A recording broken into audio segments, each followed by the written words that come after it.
first off, we were doing this sine cosine thing, and you can finish putting these back into your calculator. But we also saw that there's this relationship to sine and cosine, and you watch the video so you know on some of these, if we have like, I think we'll do it as one problem here like this. So let's say we had a vector. Now, I'm not going to be worried about measuring these with a ruler or anything because now I'm going to calculate a vector sum mathematically, okay? So say this was vector A, and it was equal to a magnitude of 30 meters, and this was 25 degrees. And then we had a vector B, and vector B had a magnitude of 35 meters at 90 degrees.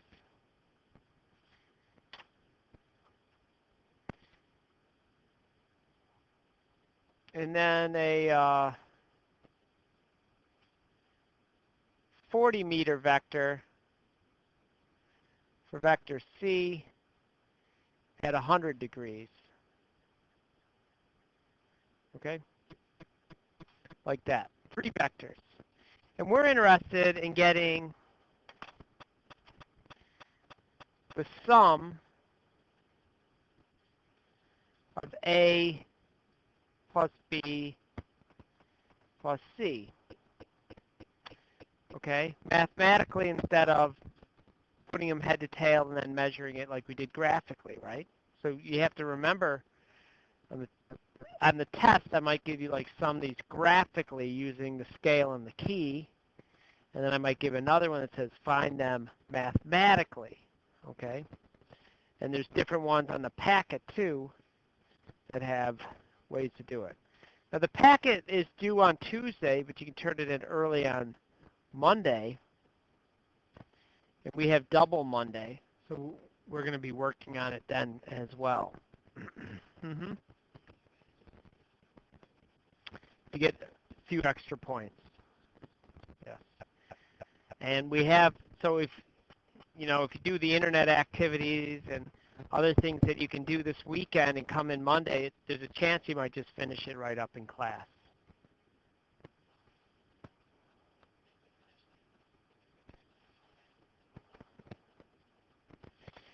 Yeah, but you could turn it in for extra, as long as you get it in by the end of the day, by 3:15. Okay? Yeah, the packet. Yeah, it's not a huge, but it depends. Yeah. The maximum score you can get on is 110%.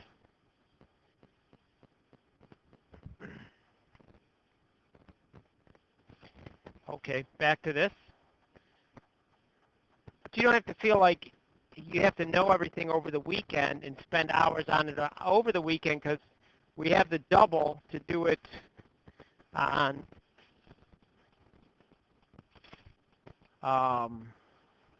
Monday. Yep. Okay? So for A, vector A, there's a first step in finding these mathematically. Does anybody remember what it was from watching the video? Step 1. Find the x, and we'll just combine it. Find x and y components of each vector.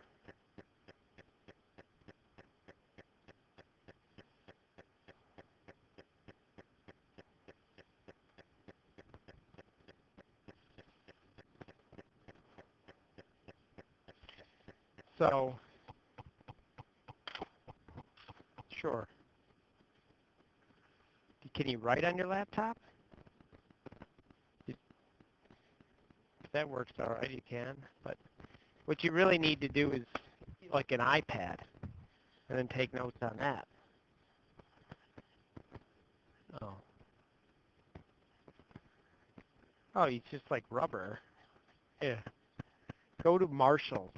Those are good places for styluses and stuff, because you can get them for like $3 instead of 15 or something. Okay, so we have an AX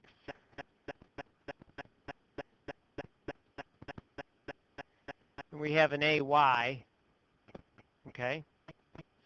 And we're going to find those. Now, if we look at these, what trig function would relate AX, and the angle?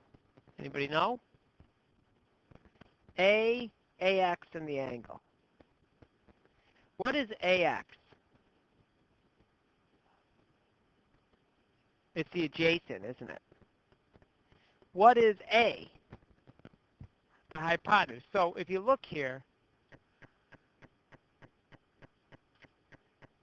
I don't know. This is the adjacent, right? Is AX,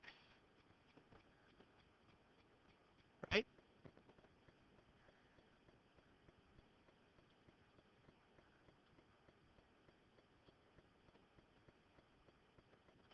This is the hypotenuse. That didn't work, but anyways, that's the hypotenuse.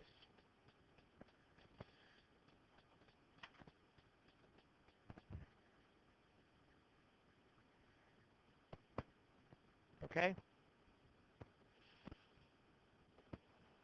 Get a little sloppy. So what relates the adjacent to the hypotenuse? What trig function? Try again. Think of the mnemonic. SOHCAHTOA, right? Lorena is sore from dance class. What does she do? She's SOHCAHTOA, right? Makes me giggle, but. So the cosine of 25 degrees equals the adjacent, which is AX, over the hypotenuse A. See? So AX, if we multiply the A up, both sides by A, to bring it up, or just cross multiply it over, however you think of it, we get A cosine of 25 degrees. But of course, we know what the value of A is. What is it? 30 meters. So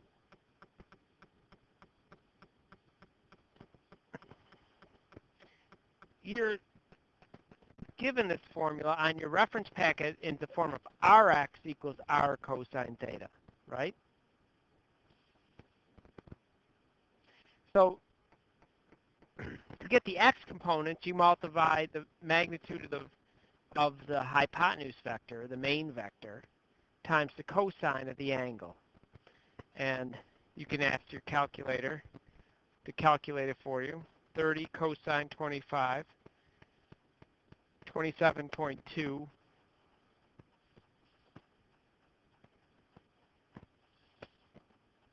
meters for our AX.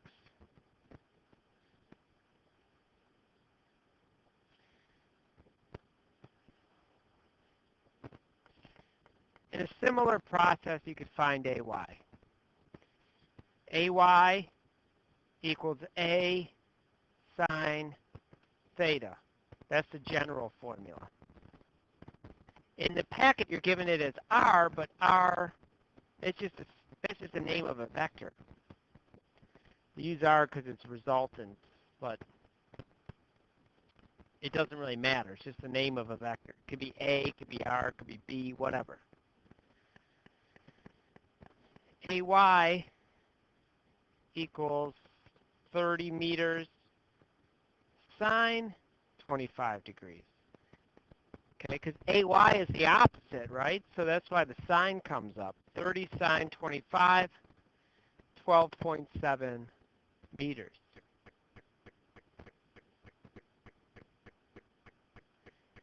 So now we found the components of A. AX 27.2 and AY is 12.7. What do I do? Okay, let's look at B. What is the x component for B? You can tell by just looking at it. This is an easy one. Bx equals 0 meters. Right. Because it's not anywhere. What's By? It's all By, so it's 35 meters.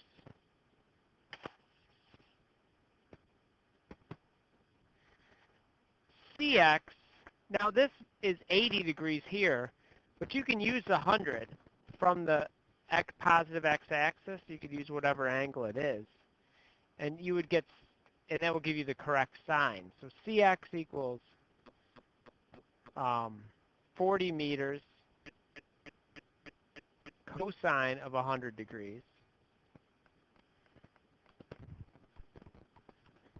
Should be what? The x component here should be negative, shouldn't it? You could, but then you got to realize that it's negative and just plug in the negative. You get the same result if you put in 100 or 80. If you put in 100, it gives you the negative. Okay? But you could put in 80, that's fine. Just realize it's going in the negative x direction. So 40 cos 100 minus 6.9 meters.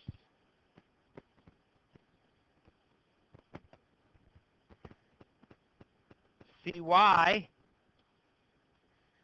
what would Cy be, Courtney?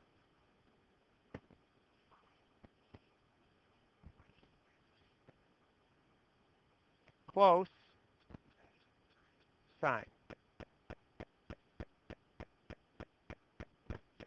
Instead of saying close, I should say wrong!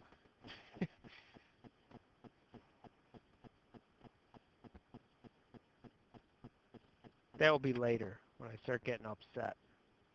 39.4 meters is Cy. So we found our x and y components for each vector we had, A, B, and C. Now we only have 3 vectors, but if you had 8,563,282, you could do it for that too. Okay? Or like the test, I'll give you probably like 18 vectors or something. Did I do that? No. Probably not. Because you wouldn't finish.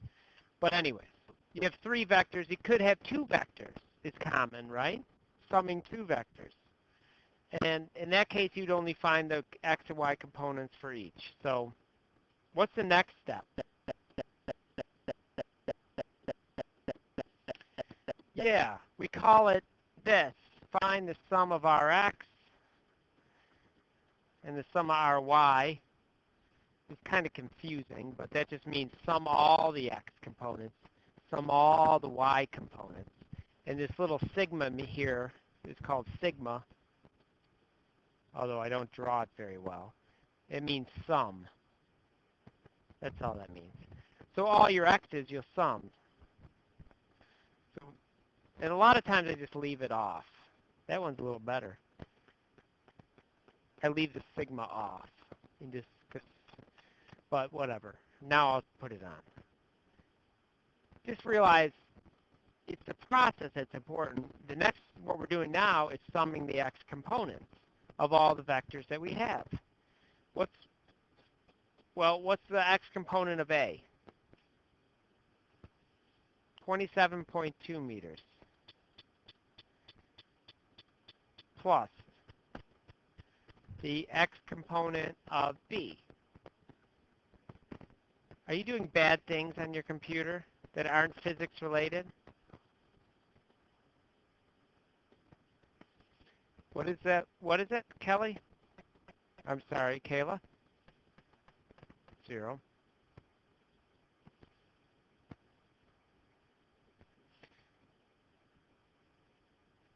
Kayla, what is the x component for C? Yes, negative 6.9 meters.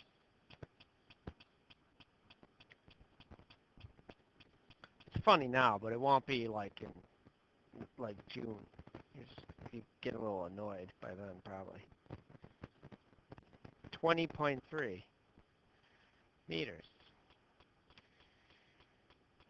So each vector has a part of it that's in the x direction, right?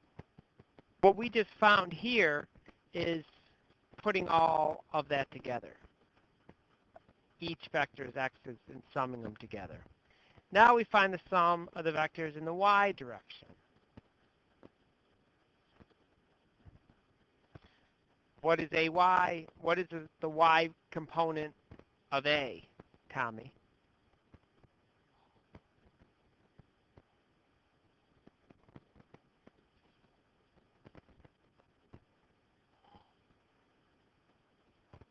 That's right, 12.7 meters.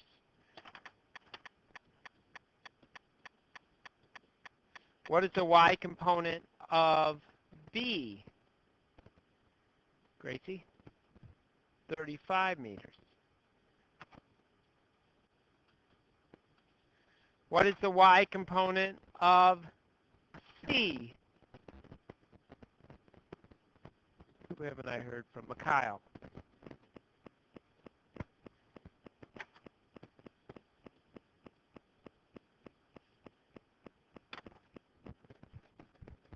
All right.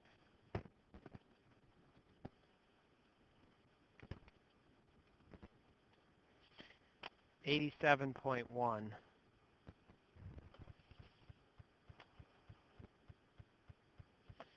Meters.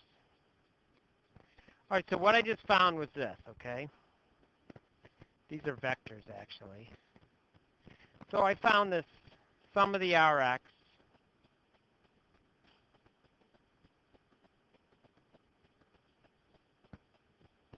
and I found the sum of the sum of the Ry.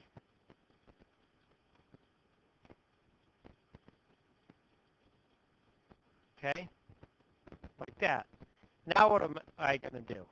Elizabeth?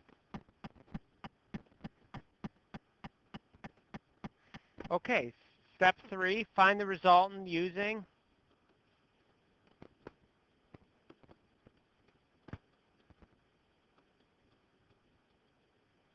what? Will?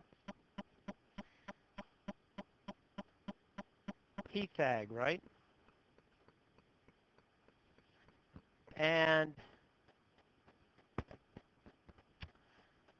so that's going to give me, it will give me, the bars here mean the magnitude of R. Although it's not a big deal. You're just finding the value of it, but it's not giving you direction. That's all that means. So it's nothing to be confused about, but this formula that's written in your reference table looks like this. And now you can see where it comes from. It's just to get this value right here, R, right? It's just the Pythagorean theorem to get R, right?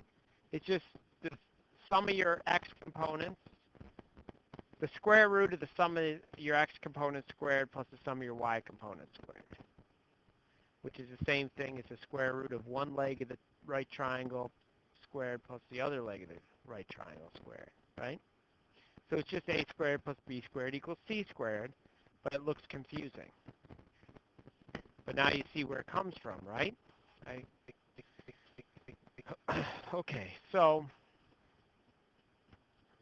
R would equal 20.3 meters squared plus 87.1 meters squared. What do you think that's going to be?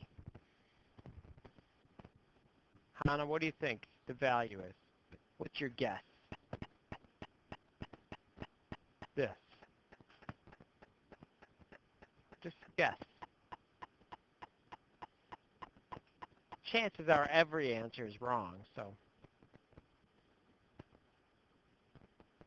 1,000, okay. Well, let's think about it. If this is 20 and this is 87.1, this must be, because this is what we're finding. So it's got to be bigger than both of these, right? But not that much bigger. So maybe like 100. See what I mean? Okay. Let's see. So we'll ask our calculators. I already used my dumb Celsius joke on you, so I won't do that again. Well, I probably will, but we're not right now. 89.4, so less than 100 meters. So that's the magnitude of the resultant of those three vectors. Okay. Now, let's find the direction. Step 4.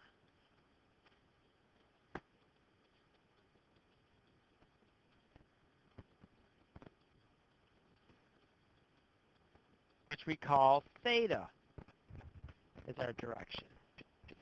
So we have an Rx, we have an Ry, whoops,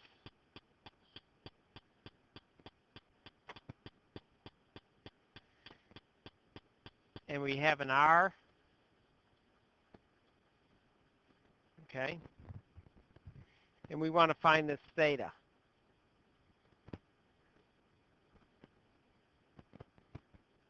That's kind of confusing.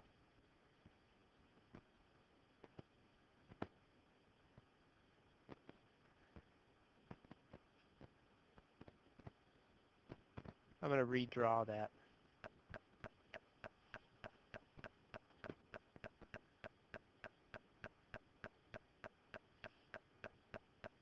So we found the magnitude of R. We have the sum of the Rx, we'll call it. That's what I called it. And we have the sum of the Ry. It's a right triangle because X and Y are always at right angles to each other. And the question is, how do I find theta? Okay. Now this gives that inverse trig function. You have second sine, second cosine, second tangent. Okay. What does Ian do, this kid Ian, do to get the angle? Yes. What does he do?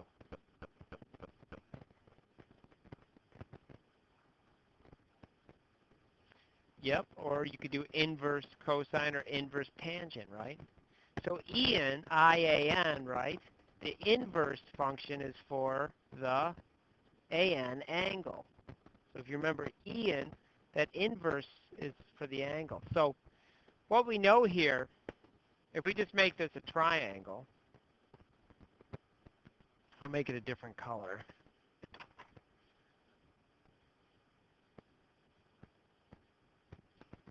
And our Y was 87.1 meters, and X was 20.3.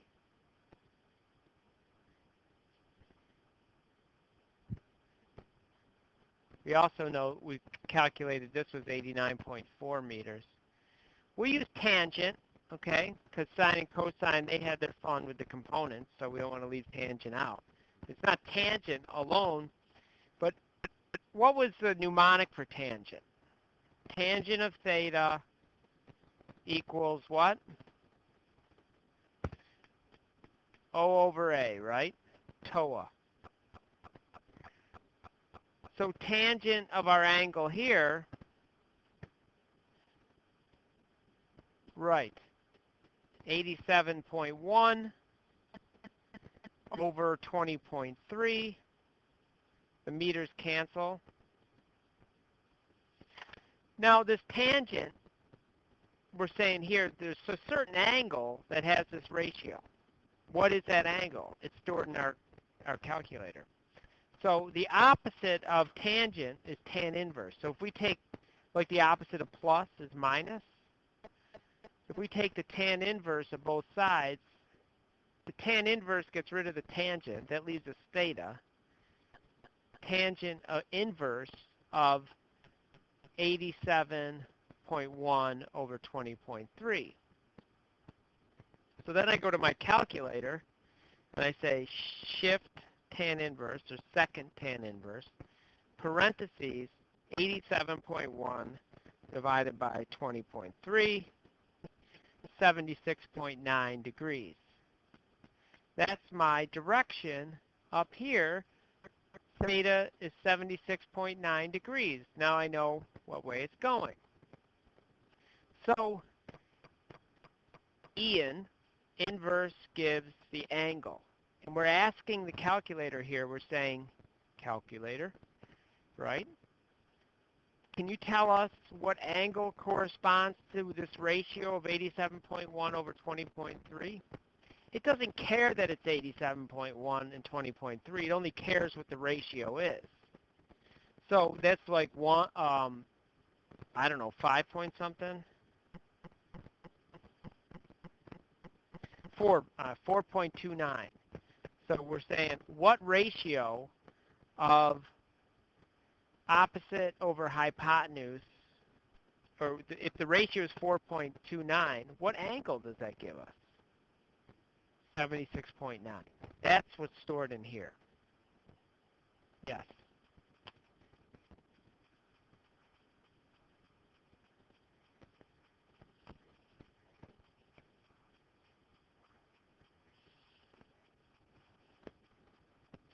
Well, we didn't find the direction because we hadn't found theta yet. It was the magnitude only, and that's what these bars mean, magnitude. Okay. Down here we found the direction. So what you want to remember about sine, cosine, and tangent is if you use the regular one, sine, cosine, tangent, you're putting in an angle. You're saying sine of 50 degrees. And the calculator will give you the ratio of opposite over hypotenuse for that angle if you put in sine, right? If you want the angle from the ratio, you use inverse to the -1, sine to the -1, cosine to the -1, or tangent to the -1. And for our purposes, that's really all there is with trigonometry. Now, you have enough to finish your packets, but we'll work on them Monday. So, and it is Friday, so I'm going to let you go a couple minutes early. And, okay.